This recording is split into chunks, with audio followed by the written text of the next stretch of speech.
Channels ডিজিটালে সকলকে স্বাগত জানাচ্ছি। আমি এই মুহূর্তে অবস্থান করছি রাজধানীর নয়াপল্টনে, যেখানে বাংলাদেশ জাতীয়তাবাদী দল বিএনপির একটি বিজয় র্যালি অনুষ্ঠিত হচ্ছে।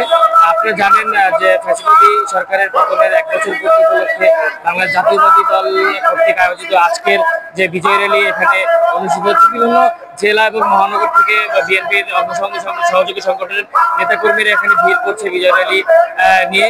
ছোট ছোট মিছিল নিয়ে তারা এখানে একত্রিত হচ্ছে।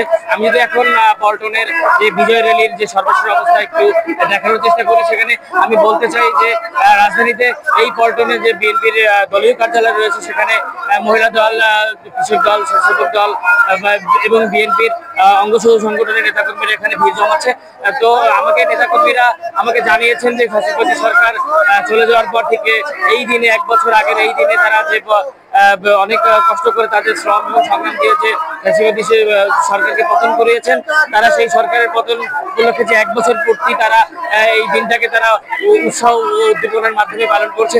আমি আপনাদের এইটুকু বলতে চাই যে পল্টনের বর্তমান যে বিএনপি অঙ্গসহ সংগঠনের নেতাকর্মীরা এখানে ভিড় করেছেন, ঠিক একটু পরেই এখান থেকে একটি বিজয় র্যালি অনুষ্ঠিত হবে। বিভিন্ন অঙ্গ সহযোগী সংগঠনের নেতাকর্মীরা একযোগ হয়ে এই মিছিলটি তারা পুরা মহানগরীতে করবেন এবং তারা আমাকে জানিয়েছেন যে এই বিজয় র্যালি শুধু ফ্যাসিবাদী আন্দোলনের 1 বছর পূর্তি উপলক্ষে নয়, তারা যে কোনো ফ্যাসিবাদী মোকাবেলা করার জন্য এই ধরনের বিজয় র্যালি আগামীতেও তারা এখানে সম্পন্ন করতে সক্ষম হবে। তো এই ছিল রাজধানীর পল্টন থেকে বাংলাদেশ জাতীয়তাবাদী দল বিএনপির বিজয় র্যালির সর্বশেষ অবস্থা।